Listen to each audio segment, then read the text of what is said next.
berkat dukungan publik yang luar biasa, berkat doa yang luar biasa dari seluruh Indonesia, Presiden sudah menuntaskan perjalanan keliling luar negeri dan menghasilkan banyak sekali hal-hal positif dan konkret bagi bangsa dan rakyat Indonesia.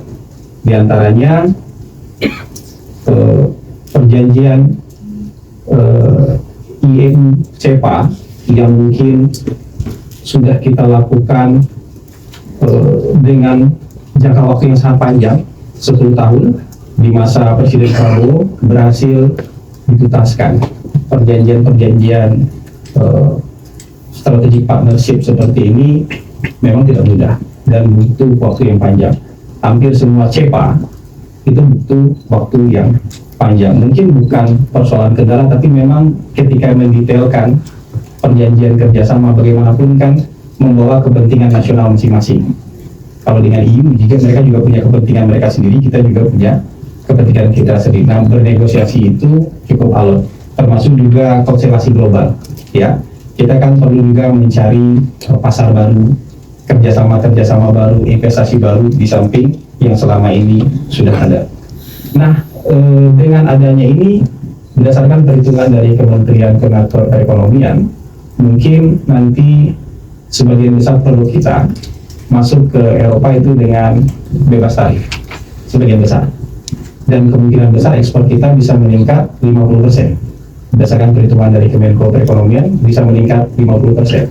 Kalau ekspor meningkat 50%, itu artinya kan kinerja industri dalam negeri kan juga meningkat.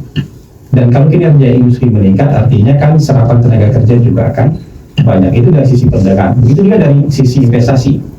Kalau sisi investasi juga diprediksi investasi yang sudah cukup besar, sebesar 24 miliar dolar mungkin selama ini dari Uni Eropa, itu akan meningkat juga dari lebih besar ke negara kita karena perjanjian ini. Dan itu artinya juga kalau investasi masuk kan, logika sederhananya juga lapangan kerja akan tumbuh. Kira-kira bayangan sederhananya seperti itu. Nanti kalau detailnya mungkin bisa kita perdalam dari Kementerian Perekonomian. Jadi kira-kira gambaran sederhananya seperti itu.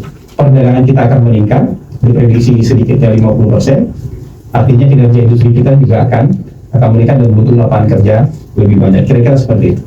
Kemudian kemarin tadi malam kita juga mendapatkan kabar yang cukup melegakan. Kita berhasil mendapatkan penurunan tarif dari pemerintah Amerika, dari tarif yang sebelumnya sangat tinggi, turun cukup jauh. Begitu juga dengan akan ada pendirian kampung haji, ya, berdasarkan perjanjian kerjasama dan kesepakatan dengan pemerintah Saudi itu diantaranya.